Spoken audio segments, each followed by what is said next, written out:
saya sering tidur di lab. Tahun terakhir itu di lab untuk menyelesaikan itu disertasi sampai pulang itu ke dormitory itu paling seminggu sekali atau kadang-kadang seminggu 2 kali. Jadi kerangka manusia seakan-akan kan sama kan, sama semua kan. Nah ternyata itu bisa dibedakan. Saya 9 ini Mas, 9 kali revisi itu, saya nggak menyerah. Kita acak, dari misalkan masing-masing dapat 1000, kita acak.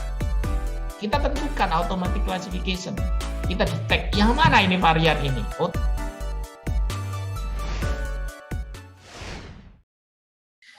Nah, di sini kita ada rubrik namanya profil preset. Nah, di sini, jadi profil preset ini nanti akan ada artikel terkait dengan dosen-dosen yang memiliki riset-riset yang sudah masuk Scopus, yang memiliki H index yang tertinggi lah istilahnya yang di FISIP gitu Pak. Kok aku mau pantas toh Mas? Ini soalnya saya dapat informasinya ini Pak Imam, ini mungkin bisa dikoreksi ya Pak ya. H index Scopusnya 6, H index Scholar-nya 8. H indexnya. Jadi ya dari kami kira-kira cocoklah untuk dimasukkan jadi rubrik gitu seperti itu Pak. Mungkin kita mulai aja Pak ya. Jadi nggak pantas, masih banyak teman-teman di UNER itu kan yang lebih baik, sangat tinggi dari saya, itu banyak sekali. Iya. Jadi di FISIP kan ada, jadi kita kalau di FISIP itu kita melis ada 10 dosen dengan nilai H index yang tertinggi itu Pak ya. Pak Imam salah satunya gitu. Jadi ya seperti itu Pak. Mungkin kita bisa mulai wawancara ya Pak ya. Ini sebelumnya saya mau tanya Pak, terkait pendidikannya Pak Imam ini kan pertama D3 Teknisi Perpustakaan, betul? Benar sekali. Nah, itu saya memang dari mulai dari D3 Mas. Iya, saya itu saya tergolong orang yang sedang-sedang saja, malah saya itu tadi bawah.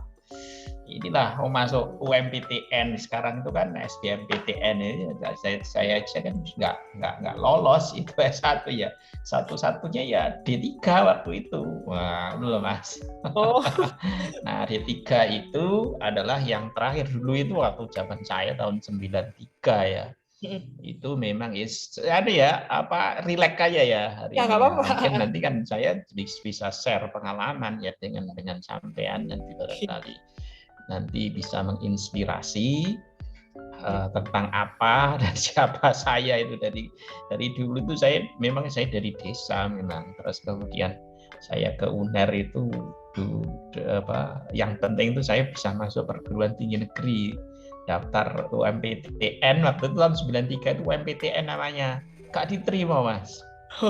Gak diterima teman-teman ya wis gak apa-apa memang itu. Terus akhirnya saya daftar, ternyata masih ada kesempatan waktu itu ketika UMPTN nggak ada ya D3 itu. D3 saya ada D3 ada D2, saya itu ada D3 itu di UNER atau ada D3 pun itu hanya terbatas waktu itu, yaitu program studi akuntansi, terus kemudian perpajakan, manajemen pemasaran, dan teknisi perpustakaan. Karena saya dari kelompok IPS, saya dari IPS Mas. Iya Pak, itu hanya ada 4 itu aja D3 itu. Ternyata saya pilihan pertama itu perpajakan, pilihan kedua itu teknisi perpustakaan, yang diterima teknisi pilihan kedua. Lah dari situ ya memang ternyata ya doa itu ya doa orang tua, doa saya, ternyata walaupun kita berdoa ternyata Allah menunjukkan yang terbaik, ya ternyata ya itu. Iya. Jadi D3 Teknisi Perpustakaan UNER ya Pak ya? Benar. Kemudian S1-nya IPI ya, ilmu perpustakaan informasi, bukan ilmu informasi perpustakaan ya? Ilmu perpustakaan ya, kalau di Unpad itu namanya program studi ilmu perpustakaan, tapi ya sekarang itu program studi ilmu perpustakaan dan informasi di Pajajaran. Itu setelah dari UNER itu. Nah, di UNER saya sempat bekerja di perpustakaan Stikom waktu itu. Sekarang itu universitas Ya, dinamika, benar Mas kan dinamika dekat itu. itu soalnya, Pak. Saya dulu kerja di sana selama setahun. Waktu itu masih di Kutisari sana, Gedung Baru.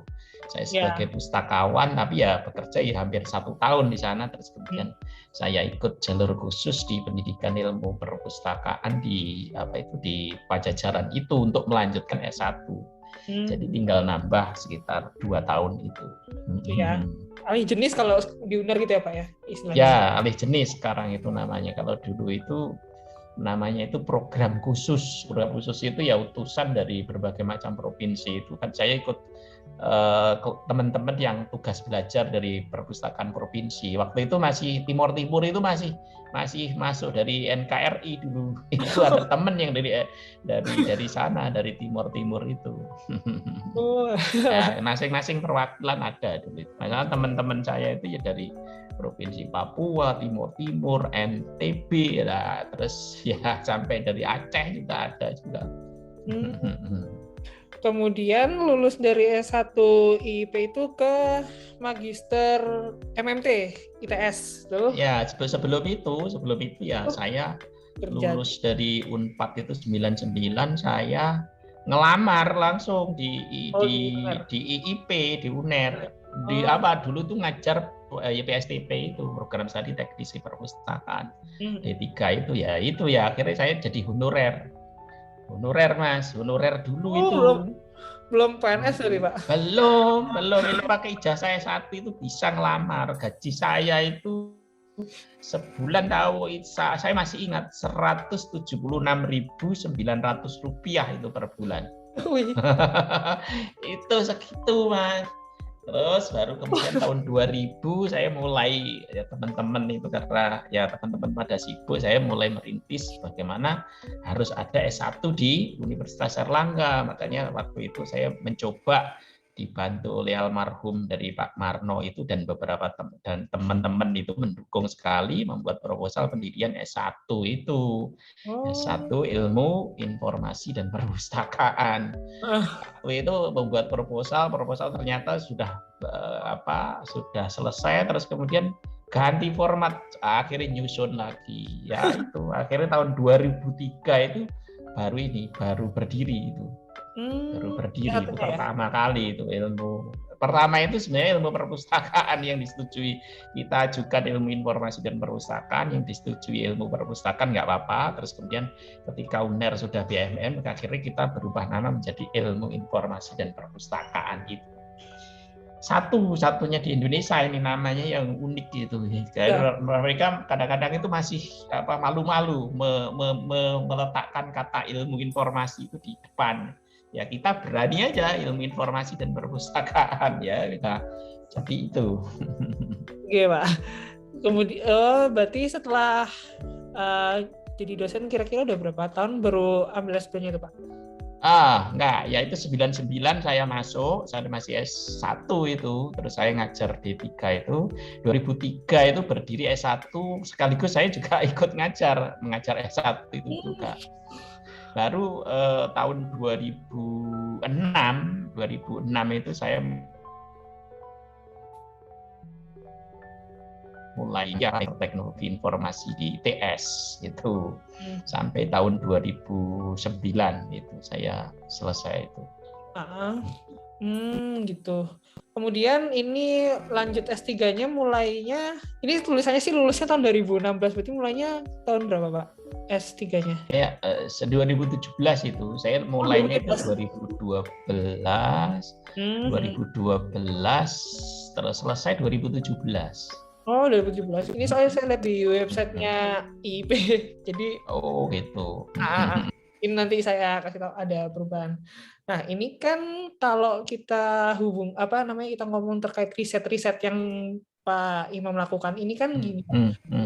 FISIP itu kan sosial ya Pak ya. Kemudian munculnya IIP dan memang dan berawal dari program studi teknisi perpustakaan, kemudian benar ya. IIP ini.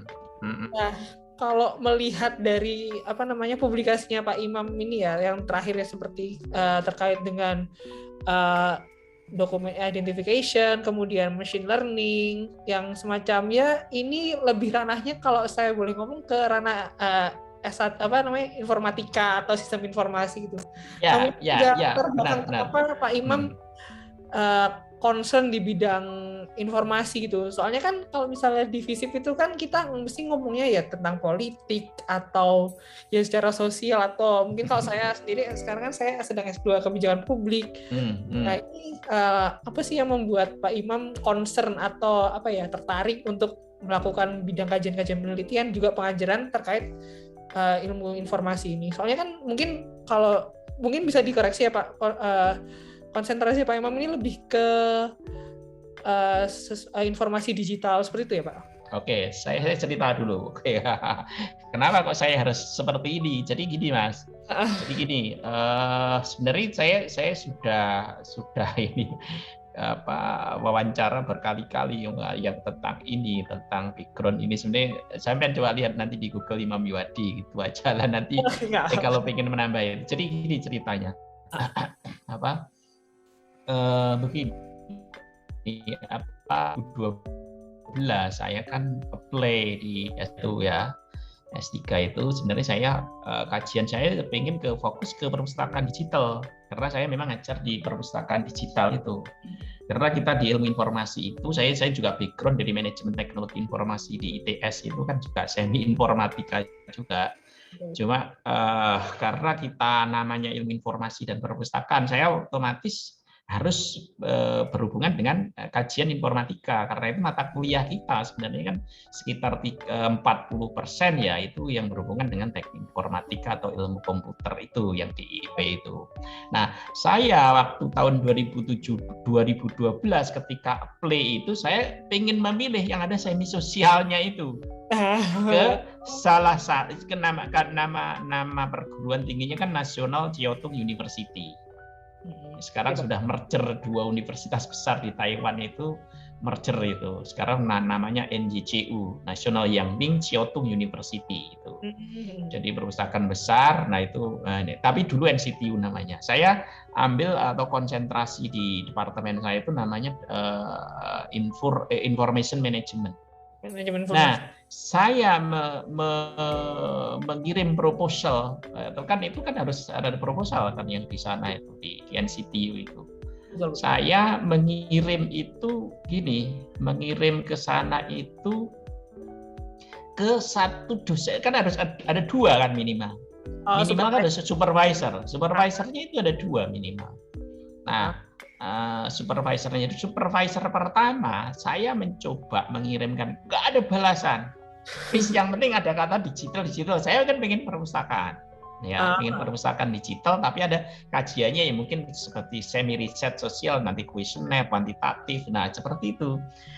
Tetapi akhirnya yang menjawab itu saya juga nggak tahu backgroundnya itu. Saya yang penting itu ada jawaban beasiswa apa, saya punya letter of acceptance ya, LOE, saya dinyatakan diterima S3 karena kan saya harus dapat beasiswa dari Dikti kan waktu itu. Nah kebetulan di NCTU itu kerjasama dengan Dikti yaitu 3+1, yaitu 3 tahun dibiayai Dikti, terus ke 1 tahun dibiayai NCTU di Taiwan sana. Nah, NCTU sendiri itu di sana itu kan ITB-nya Taiwan, dalam arti kan penuh dengan teknik kan di sana itu. Saya nggak tahu, karena yang reply saya, email saya itu yaitu namanya Prof. Min Jianxi. Ternyata dia dari lulusan teknik elektro.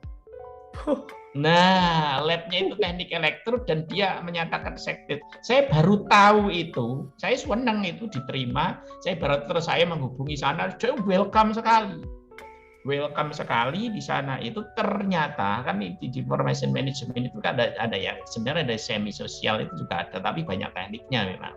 Nah, ketika di sana itu seorang yang welcome service, murah senyum dan lain sebagainya. Mbak No itu yang ketika saya datang sana, itu salah satu dosen yang paling dihindari oleh mahasiswa Taiwan. Karena itu kan dia itu dari teknik elektro, terus kajiannya itu tentang digital forensik. Oh, iya. Nah, digital forensik dia harus memadukan bagaimana ini. Saya ini teman-teman saya ketika sampai sana itu saya membaca, aduh kok teknik sekali lah. Kalaupun ganti dosen pembimbing pasti nanti ada masalah. Nah, mau tidak mau saya harus terjun di dalamnya. Saya harus mau. Bagaimana? Saya dikasih sebuah cetakan kertas, katakanlah seperti itu. Cetakan kertas itu dicetak dari printer yang berlainan jenis. Ada sekitar 12 printer. Waduh. Cetakannya persis sama, huruf A itu persis sama kan. Lah ternyata di situ bagaimana saya harus membedakan ini gitu loh. Ini harus jenis printer apa, HP merek apa, jenis apa, tipe apa. Gak bisa aku, Mas. Gak bisa aku ya. Akhirnya ini terus saya bicara pelan-pelan. Ternyata ini bisa. Semua printer itu menghasilkan sebuah tekstur yang berbeda. Dilihat secara kasat mata itu adalah sama, tetapi pada prinsipnya pasti itu bisa dibedakan. Ada identifikasi tertentu, corak tertentu, tekstur tertentu yang dihasilkan oleh setiap merek printer yang sama dengan tipe yang berbeda, itu hasilnya pasti berbeda. Nah ini, tapi di situ kan harus ada yang namanya metode tertentu untuk membedakan itu bagaimana, untuk mengklasifikasi secara automatic classification printer berdasarkan hasil cetakan yang dihasilkan oleh printer yang berlainan jenis itu. Saya akhirnya ada teman lab itu ya akhirnya diskusi, oh ternyata harus gini, dan itu harus tahu bahasa pemrogramannya ini, nanti pakai MATLAB, itu harus difilter dulu, filter pun bermacam-macam, ada filter A, B, C, dan lain sebagainya, seperti GLCM, ada LBP, ada Gaussian, dan lain sebagainya. Ketika nanti itu jadi printer baru, kita masukkan ke yang namanya itu sistem klasifikasi otomatik, yaitu machine learning itu. Saya baru belajar akhirnya di sana itu, yang seharusnya kan ambil berapa SKS ya. Di sana itu yang namanya S3 itu seperti mengambil S2 lagi. Saya harus mengambil sekitar 36 SKS, Mas. Ya kurang lebih sama, Pak. 36 SKS lagi. Dan itu tidak boleh untuk mengerjakan disertasi itu. Berarti seperti mata kuliah biasa gitu, Pak?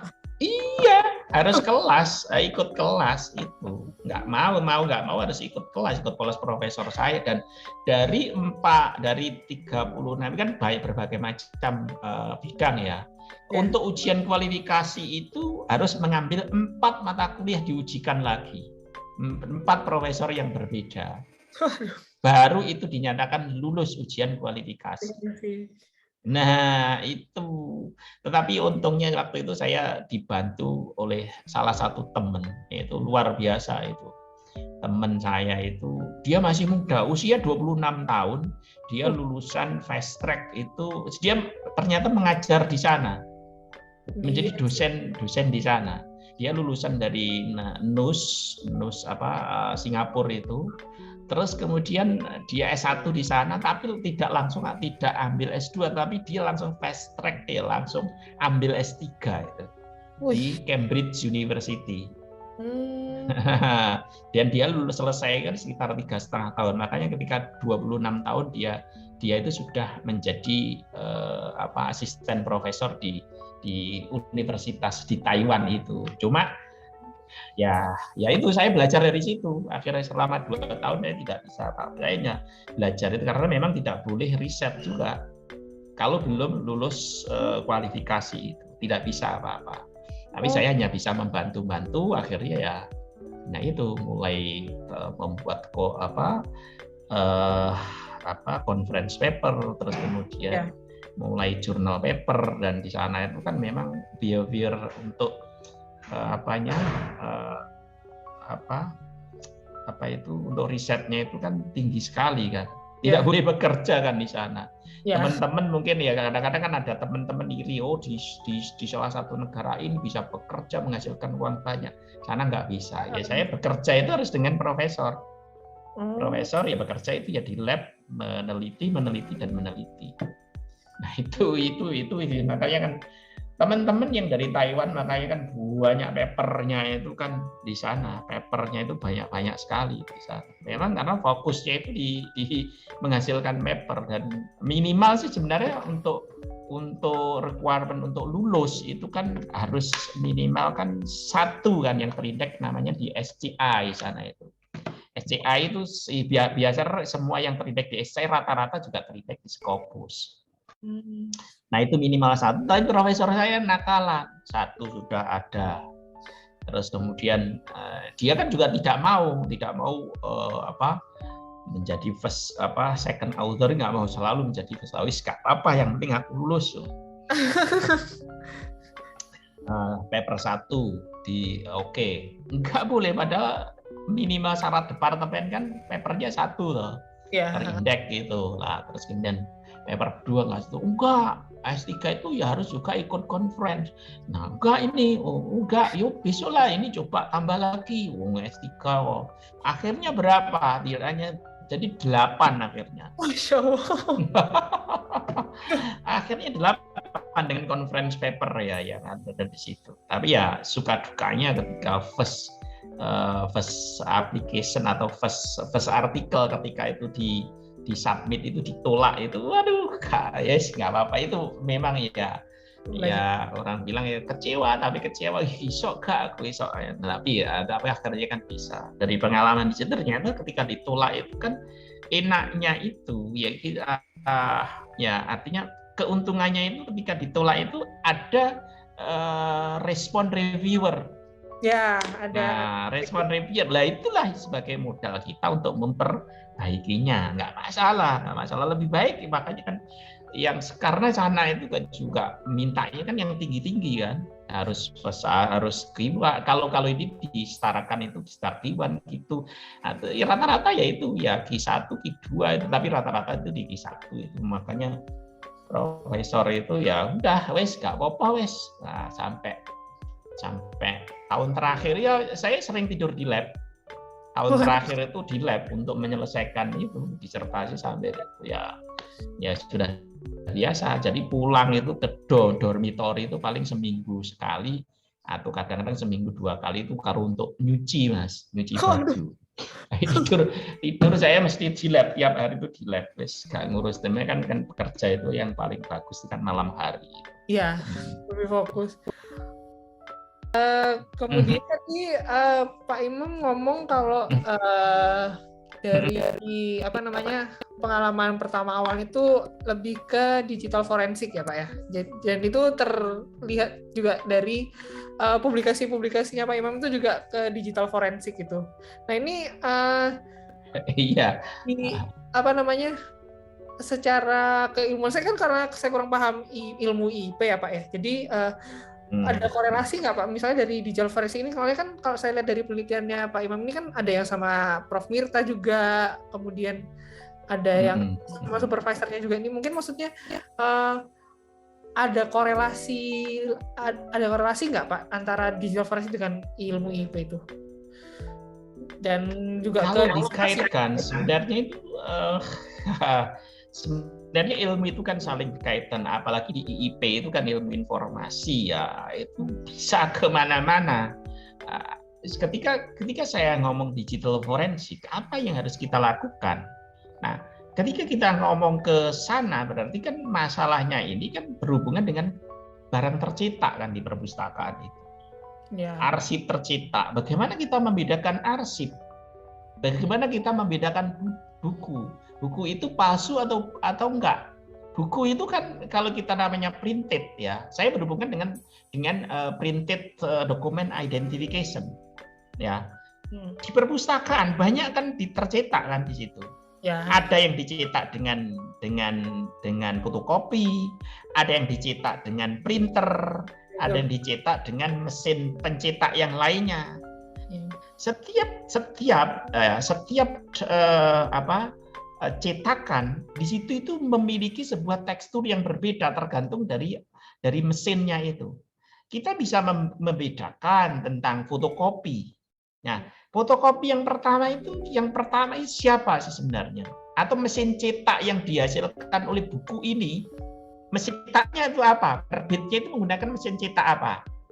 Ngerti maksudnya ya? Ya, ngerti. Kalau misalkan buku tersebut itu diduplikasi atau dibajak, kemudian mereka menggunakan mesin cetak yang lain, pasti bisa dibedakan. Walaupun itu persis sama. Apalagi kalau kita lihat secara mikroskopik ya, mikroskopik image, kita menggunakan sebuah mikroskop dengan mudah sekali. Tesis saya ada kombinasi yang menggunakan kamera digital, saya mengambil data digitalnya. Satu, saya dengan menggunakan mikroskop. Ternyata dengan mikroskop itu sebenarnya tidak usah menggunakan mesin learning, tidak usah menggunakan video extraction untuk menghasilkan sebuah mengkonversi dari digital yang mungkin nanti bisa diklasifikasi. Itu sebenarnya saya bisa kita ngomong masalah tekstur yang dihasilkan oleh satu mesin cetak untuk buku yang diterbitkan atau yang dikoleksi perpustakaan ini adalah buku asli atau palsu. Nah ini kadang-kadang kalau misalkan diklaim oleh misalkan dituntut oleh si penerbit bahwa buku tersebut itu bukan asli atau itu buku itu terbajakan. Saya bisa membedakan nantinya apakah ini yang mana asli, yang mana tidak. Asalkan tahu dari penerbit yang aslinya itu saya tahu mesin cetaknya itu warnanya apa atau mereknya apa. Kalau dia dicetak, tidak mungkin mereka itu menggunakan merek yang sama kan? Apakah itu apalagi kalau sudah difotokopi pasti nanti akan berbeda. Nah itu biasanya kalau kita ngomong digital forensik tentang untuk menentukan jenis misalkan dokumen atau arsip itu palsu atau tidak, itu sebenarnya kita tergantung dari bagaimana kita metode kita identifikasi tersebut itu untuk menentukan mana yang original, yang palsu. Biasanya kan itu digunakan juga ketika misalkan ada tuntutan di pengadilan katakanlah itu untuk membuktikan, misalkan ya ada saksi ahli, di sini palsu atau tidak di situ. Nah ini harus ada metodologi tertentu atau approach tertentu yang bagaimana kita bisa menentukan bahwa dokumen atau arsip di sini itu adalah asli atau palsu. Ini kalau kita hubungkan dengan perpustakaan, berarti ada hubungannya kan? Ya. Nah, sekarang kita ngomong kalau seperti itu ada hubungannya. Sebenarnya apalagi yang saya dalami di sini adalah sebenarnya tidak hanya berhubungan dengan digital forensik, tetapi adalah sebuah klasifikasi image data. Bisa teks, bisa berupa image. Perpustakaan adalah tempat kita itu adalah tempat simpan beribuan bahkan jutaan data. Ingat, data yang ada di perpustakaan untuk kita olah menjadi informasi itu, data itu bisa berupa teks dan bisa berupa image atau mungkin bisa berupa grafik atau bisa berupa audio atau bisa berupa multimedia atau audiovisual. Nah, iya kan? Nah, dari situ sebenarnya kita bisa mendapatkan data. Kalau kita riset saja sebenarnya di sekitar kita bisa mendapatkan image, kita bisa mendapatkan data, baik itu data teks maupun data image. Nah, di perpustakaan, apalagi sekarang perpustakaan digital, kita untuk riset itu dengan mudahnya kita bisa ke arah sana. Nggak apa-apa, misalkan di situ tidak dari sumber primernya, tetapi kita bisa mengambil data dari buku itu, misalkan klasifikasi dari jenis penyakit kanker, misalkan ada di situ data saya, yaitu conference paper yang salah satu internasional conference paper itu yang saya coba mengklasifikasi jenis kanker, image kanker di situ. Image kanker di sini dari colorectal cancer classification. Saya mencoba menggunakan sebuah metode dari disertasi saya dengan menggunakan mesin learning itu, tapi saya ekstrak menggunakan GLCM, LBP, Gaussian dan lain sebagainya. Ternyata kanker itu juga bisa diklasifikasi. Tapi memang kita harus bisa mendapatkan data itu. Yang susah sekarang itu data yang asli. Kalau data itu di sekitar perpustakaan itu kan sebenarnya ya bisa sih misalkan kualitasnya itu kualitas Q1, Q2 kalau saya publikasi, tapi saya harus minta izin kan ke yang membuat image itu. Makanya ketika kita bisa mendapatkan data image, karena sebenarnya di sekitar rumah sakit itu banyak sekali. Kalau kita dapat data di situ, sebenarnya kita bisa proses itu. Makanya saya harus bekerja sama itu tidak dengan apa mungkin ya dengan antropologi kemarin itu dengan Bu Mirta kemarin saya dapatkan itu bagaimana identifikasi untuk koleksi kerangka manusia ya kerangka manusia. Jadi kerangka manusia seakan-akan kan sama kan, sama semua kan. Nah, ternyata itu bisa dibedakan, teksturnya itu berbeda dan ternyata akurasinya ketika saya klasifikasi, saya identifikasi, ternyata di situ saya masukkan ke metode atau sistem klasifikasi untuk yang machine learning itu dengan menggunakan SVM yaitu support vector machine itu ternyata hampir 99 lebih hampir 100% itu akurat itu. Karena bisa terklasifikasi. Artinya bahwa tidak hanya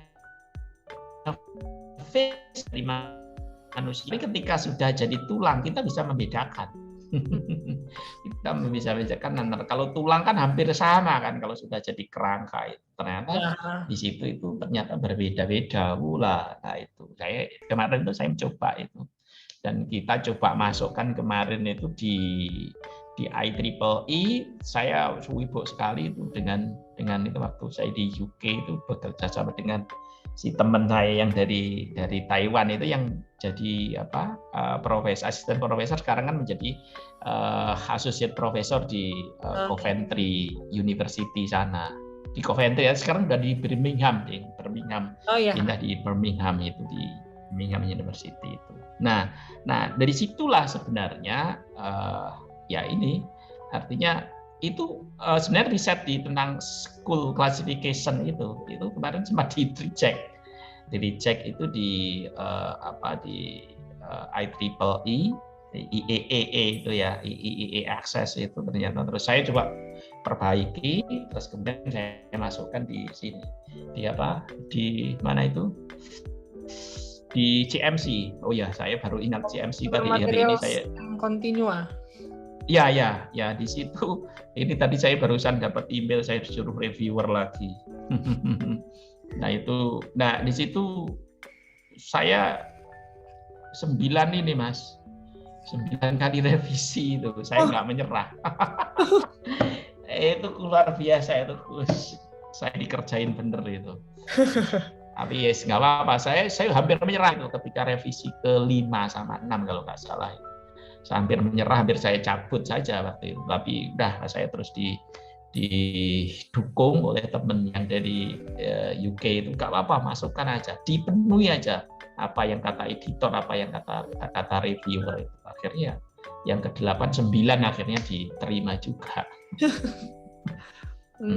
Itu Mas, jadi berarti memang fokusnya di digital forensik itu ya Pak ya?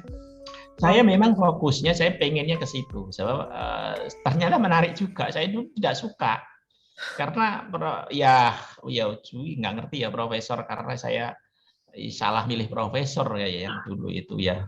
Tapi ya ternyata itu bukan suatu kesalahan, ternyata adalah merupakan satu keuntungan sebenarnya bagi saya. Ternyata Allah itu menunjukkan saya yang pilihan yang mungkin yang terbaik dari yang terbaik gitu loh. Ya dari situ ya ternyata benar juga. Yang dulu saya benci ternyata saya sekarang itu suka sekali.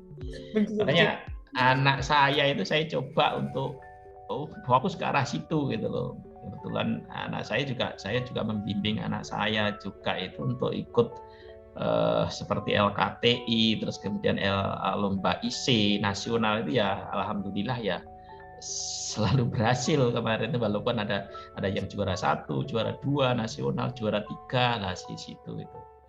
Nah, tapi ya dari sini saya arahkan ya kalau bisa ke sesuatu yang bagus, yang menarik itu ada kata digital forensik. Nah, saya coba ikut LKTI ada beberapa sana, ternyata juga menang juga kemarin itu. Nah dari situ ya semoga saja ya nanti untuk yang digital forensik ini ya mungkin saya juga ingin mengembangkan tidak hanya di IP saja, saya sebenarnya ingin sekali mendapatkan data itu dari dunia medis juga. Seperti contoh kemarin tuh saya ya seperti itu, seperti bisa terklasifikasi seperti colorectal cancer classification itu ternyata bisa juga gitu, walaupun datanya itu data dari jurnal itu, data image-nya itu. Tapi seandainya saya bisa mendapatkan data asli itu di rumah sakit itu banyak sekali kan, tiap hari sebenarnya radiologi itu menghasilkan berapa ratus atau mungkin berapa ribu, itu sayang gitu kalau tidak bisa digunakan gitu. Nah ya harapan saya bisa seperti itu. Bahkan kita di tempat saya, di depan saya ada bunga, itu saya coba foto klasifikasi akhirnya gitu. Sebenarnya itu mudah, itu bisa jadi jurnal juga. Dan itu kan karya dan data itu bisa di mana-mana. Kita buka aja di Google, kita bisa dapat image. Kita bisa bekerja itu di rumah. Di rumah kita bisa mendapatkan data itu. Ini yang saya coba fokuskan. Memang itu kadang-kadang kan ya karena nggak punya waktu sehingga ya targetnya minimal kalau bisa setahun satu lah Mas, minimal kalau bisa, ya semoga aja bisa lebih. Bisa lah Pak, insya Allah. Berarti memang fokusnya digital forensik ini fokus dari risetnya Pak Imam ini juga diberlakukan ke mahasiswa waktu skripsi atau gimana Pak? Maksudnya waktu skripsi mungkin diarahkan atau ya saya tawarkan aja, kebetulan ada mata kuliah data transformation, dan di situ saya coba masukkan beberapa sesuatu yang mungkin lain daripada yang lain begitu. Artinya kan di situ jangan hanya data teks saja, jangan ada data kuesioner, data ini saya cobalah ini. Kamu bisa tidak harus ke lapangan, tapi kamu bekerja di depan komputer, kamu bisa mendapatkan data itu. Kamu tiap hari katakanlah main HP, kamu tiap hari share foto, kamu bisa mengambil foto, kamu sebenarnya bisa mendapatkan data tentang itu. Data skripsi itu bisa jadi foto itu dari kameramu itu. Kamera HP dan dapat image itu bisa jadi data. Makanya saya arahkan kemarin itu dari tugas-tugas itu sebenarnya journalable, cuman mereka itu kadang-kadang nulisnya yang penting lulus saja kan. Sebenarnya itu datanya bagus-bagus akhirnya. Ada data bagus, ada data yang dari scanner, ada yang data dari identification alat scanner, dan hasilnya bagus. Karena tidak ada printer saja, scanner itu bisa diklasifikasi hasilnya walaupun itu secara digital menghasilkan ini yang sama. Ini besok anak yang suka ini besok itu mau ujian skripsi, ini namanya Mbak Friska itu. Besok mau ujian skripsi itu dia mengambil identifikasi dari data scanner. Yaitu cam scanner itu untuk mengklasifikasi itu, tetapi dengan menggunakan karena dia ya sedikit bahasa programnya sedikit, saya kasih tahu bahwa tools yang memungkinkan nanti bisa digunakan, misalkan ada Orange data mining, nah itu kemungkinan bisa. Ternyata dia berhasil juga dan ini berhasil juga. Ini kalaupun saya pecah kemungkinan jadi 2 jurnal itu kalau anaknya mau nanti. Rata-rata itu ketika sudah selesai saya bimbing itu dia lulus. Padahal datanya bagus. Kalau ingin lanjut ke jurnal internasional, saya yakin itu bisa. Cuma kadang-kadang ketika lulus itu dia sudah males, nggak mau konsultasi. Ya sudah saya biarkan. Saya juga nggak mau mengambil data dia kan. Nah, makanya saya juga nggak, secara etika kan saya nggak berhak mengambil datanya itu. Kecuali kalau saya di second author. Nah, second author itu, tetapi kan datanya kan data dia. Makanya ketika saya arahkan ya dia malas sekali, ya udah kalau memang nggak lanjut ya sudah silakan. Pada prinsipnya itu bisa dipecah menjadi 1 atau 2 jurnal itu bisa.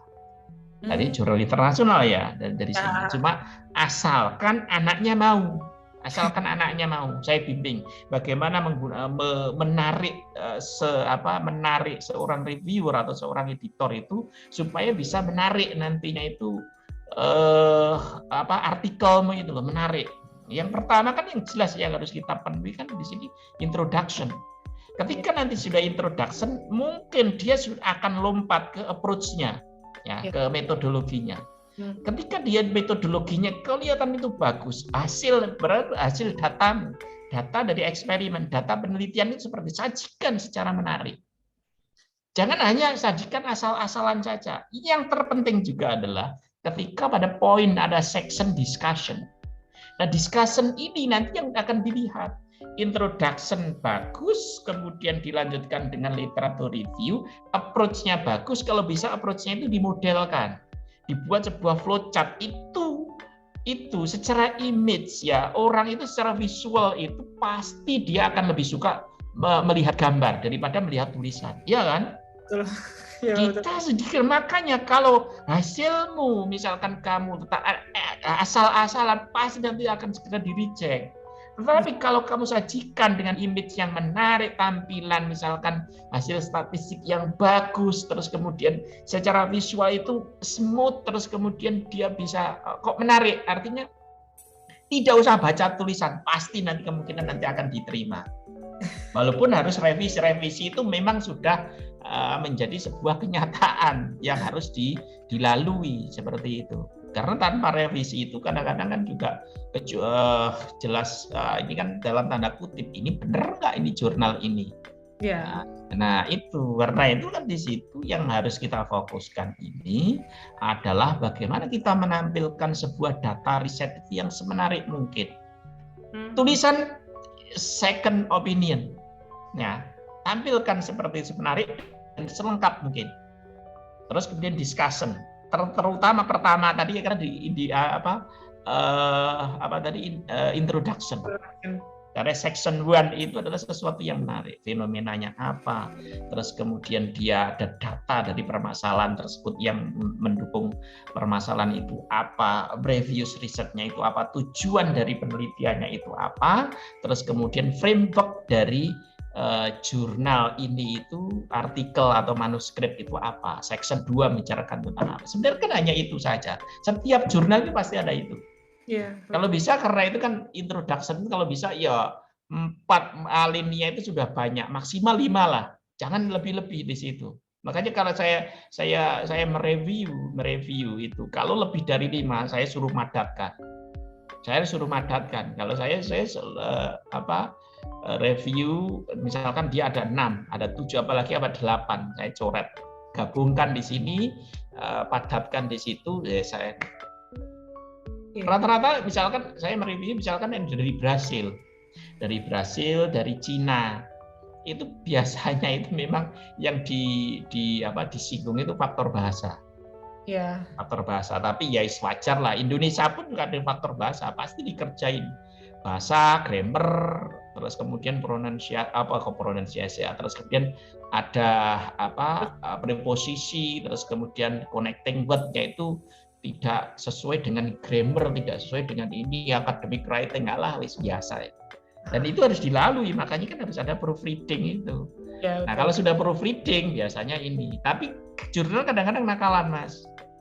Saya sudah proofreading, kadang-kadang proofreading di salah satu yang rekanan dari UNER, Inago. Sudah 2, ternyata juga yang terakhir itu ternyata si publishernya itu punya rekanan sendiri, makanya sudah proofreading di Inago, sudah 2 kali, saya sudah masuk 2 kali, ternyata juga disuruh memperbaiki lagi miliknya mereka, dan itu harus bayar lagi. Kalau di UNER kan misalkan di 1 rekanan ya Inago kan gratis kan kita. Ya. Pokoknya asalnya nanti di submit di 1 gitu loh. Di 1 kan kita dapat dapat proofreading gratisan. Nah itu. Tapi nggak masalah. Tapi ternyata ada beberapa publisher itu kan yang nakalan juga itu. Sudah di proofread, disuruh proofread kalau publishernya ini agak mencari uang dalam tanda kutip itu ya sudah di proofread, dia itu mengerjain kita. Oh di sini harus ditambahi misalkan kalimat ini bener nggak proofreadnya. Nah setelah saya tambahin itu dihitung. Kalau saya karena ini harus saya proofread tadi tambah ini dihitung, ini ditambah sekitar berapa $270 di sini harus ditransfer ini. Kalau tidak ini saya kerjakan, tidak saya kasih sertifikat proofread. Nah, kalau sudah itu mau nggak mau ya saya harus lakukan kadang-kadang itu. Tapi harus sedikit ancaman. Saya kemarin sedikit mengancam juga yang terakhir itu karena harus proofread dengan ini. Kalau sudah seperti itu, ini sudah ini. Kalau memang ada kerjasama antara publisher dengan proofread, ya lembaga proofread itu, tapi Anda sudah ngasih nilai nominal untuk proofreadnya sekian, tapi Anda harus minta terus kapan ini mau selesainya itu. Kalau memang ini benar kan berarti nanti akan saya kirim ke editor bahwa proofread ini tidak profesional. Ternyata dia takut juga. Nah, saya takut juga, saya ancam itu. Berarti kalau memang itu saya cabut artikel saya. Mau saya ternyata dia akhirnya ya proofread akhirnya dia memberikan sertifikat itu saya kirimkan kayak gitu, akhirnya sudah selesai. Nah itu ya suka dukanya ketika kita misalkan submit sebuah artikel ya kita lalui.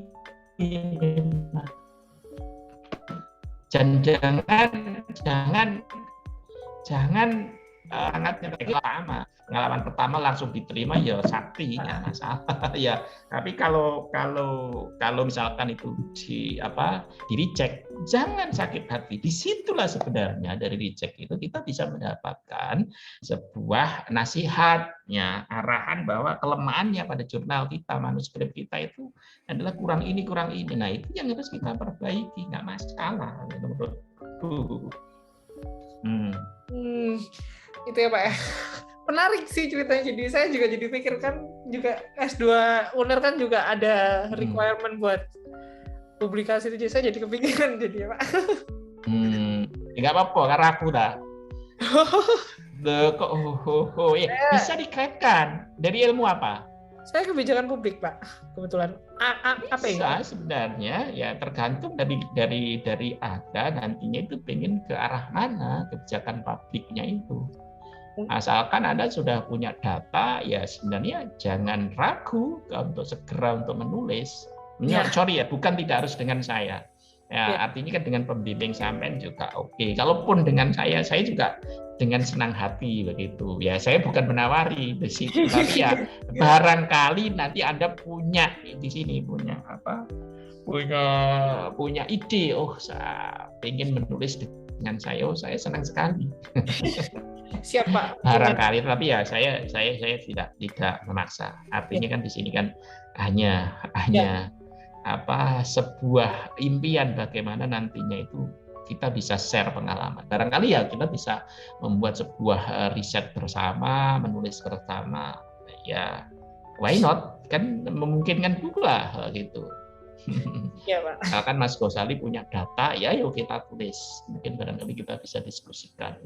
Kalau saya sendiri ya Pak ya, kalau terkait data itu kan karena saya itu penelitian saya kan harus memang kalau membuat khususnya di kebijakan publik kan kita harus berdasarkan data ya, evidence based policy itu ya.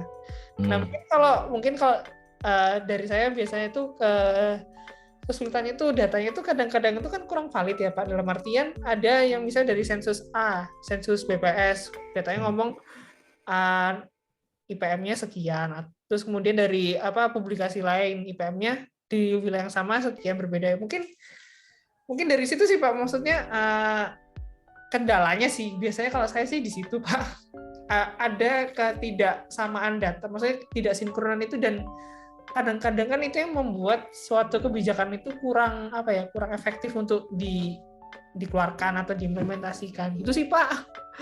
Mungkin kalau saya berkaca dari keilmuannya Bapak ya terkait informasi, kemudian digital era atau maksudnya digital ya terkait digital itu mungkin di situ sih Pak. Sebenarnya kan bisa ada kalau memang itu ya itu kan memang mungkin riset Anda memang fokus yang harus mendapatkan data itu dari misalkan BPS atau misalkan dari nggak ngerti kalau kebijakan pabrik sampean itu Anda mendapatkan data itu dari apakah langsung dari sana. Tapi sebenarnya kalau kita ngomong digital, apakah data tersebut itu tidak bisa kita ambil dari internet? Apakah data tersebut itu kita bisa ambil dari beberapa jurnal tentang kebijakan pabrik? Itu sangat memungkinkan pula. Atau mungkin data di situ, apakah kita bisa mengambil data itu secara dari database tertentu yang memungkinkan kita bisa ambil secara mining, nantinya itu kita bisa filter, kita bisa ekstrak yang memungkinkan kita bisa mendapatkan data itu data bagus dan data itu asli juga. Dengan artinya juga dengan kondisi COVID seperti di sini, seperti ini, kan kita bisa bekerja di depan komputer kita. Iya betul Pak. Nah kita bisa menambang data, misalkan dari Google, kita bisa menambang data dari search engine lainnya, terus kita bisa memandang dari database, dari digital library atau mungkin data-data yang lain. Saya kurang memahami tentang kebijakan publik ya tentunya. Anda yang lebih tahu. Tentunya dari sana kita bisa tahu kan situs-situs apa yang mungkin kan kita bisa kaji, kita bisa mendapatkan data untuk kita jadikan sebagai bahan riset kita. Ya, betul Pak. Artinya kita tidak usah keluar, kita cukup bekerja di depan komputer aja. Kalau menurutku seperti itu. Ya. Sebenarnya saya juga mendapatkan data ya yang ada di sekitar sini aja. Iya Pak. Memang kalau data-data yang saya tadi sampaikan itu memang saya dari websitenya BPS atau maksudnya dari publikasi-publikasi itu kan untuk mencari yang lebih validnya itu loh. Mungkin di filter kan di sana kan setiap manuskrip kan kita harus menampilkan source-nya itu dari mana. Asalkan source-nya itu jelas, kita bisa mendapatkan ribuan data dari BPS. Mungkin kita compare dengan data statistik yang lainnya. Institusi tertentu yang mungkin non BPS, mungkin dia akan lebih up to date ketika dia memperbarui data statistiknya. Saya nggak ngerti ya fokus atau kajian dari Mas Ghazali itu untuk mendapatkan data yang dari mana. Nah, banyak sekali kan kalau kita ngomong kebijakan pabrik itu nggak bisa dari BPS, bisa dari yang GoID yang lainnya. Karena mestinya kan juga menampilkan data-data statis. Kita olah tergantung dari tujuan kita. Tujuan dari kita itu kita ingin membuat sebuah riset, kita ingin mengolah data itu sebenarnya untuk apa? Iya Pak. Ya sih, bisa jadi penyerahan juga sih bagi saya Pak. Mungkin pertanyaan terakhir Pak ini untuk sesi wawancara ini. Untuk riset-riset ke depannya Pak Imam ini udah ada lagi melakukan riset atau sedang nulis artikel? Saya sedang menulis di sini untuk digital forensik, untuk automatic classification for library collection. Saya ini di rumah ini kadang-kadang kan ini gantian komputer dengan anak saya ini juga. Masih kecil terus kemudian gantian pakai komputer. Waduh, Bapak kapan ini? Makanya kalau malam di sini ini agak longgar juga. Makanya saya nggak mau kalau pagi wawancara. Iya. Kalau saya pagi itu kalau Zoom itu pakai HP. Nah ini kan saya pakai komputer ini juga lebih enjoy sebenarnya itu Mas. Iya. Mungkin kalau misalnya ada nih peneliti atau misalnya dosen-dosen atau akademisi yang ingin join research dengan Pak Imam nih, mungkin ada ini nggak Pak, misalnya topik-topik yang ingin dikerjakan terkait mungkin yang digital forensik atau informasi atau gimana Pak? Mungkin bisa diutarakan mungkin biar nanti di artikelnya bisa ditambahkan gitu Pak. Sebenarnya banyak ya Mas ya.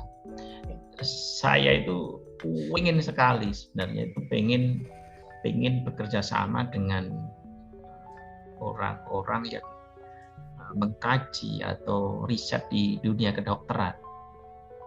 Saya itu ingin sekali begitu loh. Saya ingin bisa masuk. Saya terutama ya berhubungan dengan kaitan dengan data image, medical data image ya. Ya. Nah di sana kan sebenarnya kan banyak. Kalau saya bisa masuk katakanlah di radiologi, betapa saya bisa mendapatkan data di situ. Data satu saja loh Mas, itu sebenarnya bisa kita kaji. Satu itu misalkan penyakit tertentu, saya bisa mendapatkan data di sini. Nah itu sebenarnya kita bisa kaji apa. Nah saya mungkin punya pendekatannya, punya metodologinya. Mungkin mereka kan yang tahu tentang image-nya ini apa sih? Artinya gitu maksudnya. Image-nya itu tentang apa? Penyakitnya itu apakah kita bisa pisahkan? Katakanlah ya misalnya katakanlah ada kanker di situ. Kanker kan macam-macam, ada stroma dan lain sebagainya, ada bertingkat-tingkat ya. Ketika kita mendapatkan sebuah data satu kanker itu data image, biasanya kan dalam bentuk mikroskopik. Nah, saya tidak bisa mendapatkan data itu, data asli. Nah, kalau seandainya saya dapat data asli, saya punya metodologi, ya mungkin ya kita kan bisa kerjasama dengan itu. Katakanlah misalkan COVID, bagaimana membedakan, saya ingin sekali, COVID varian Delta dengan COVID yang jenis varian yang lainnya. Sebenarnya kan itu bisa diklasifikasi. Kita bisa kenapa mereka kan bisa membedakan, bisa melihat kan dengan mungkin dengan jenis dari mikroskopnya, bentuknya itu harus seperti apa sih? Ada varian Delta, mungkin ada, terus kemudian ada varian-varian yang lainnya, kan macam-macam kan sekarang variannya. Misalkan kita mendapatkan beberapa image tersebut. Nah, image-nya misalkan kita pecah buahnya, misalnya varian Delta saya dapat 1000 image, terus kemudian varian ini saya dapat 1000 image, ya. Misalkan kita acak misalkan varian A, varian B, varian C, varian D, ya. Kita acak dari misalkan masing-masing dapat 1000, kita acak. Kita tentukan automatic classification. Kita detect yang mana ini varian ini. Oh, ternyata ini varian A. Oh, ini varian B, ini varian C. Saya ingin seperti itu, Pak. Bagaimana saya bisa mendapatkan data itu gitu loh.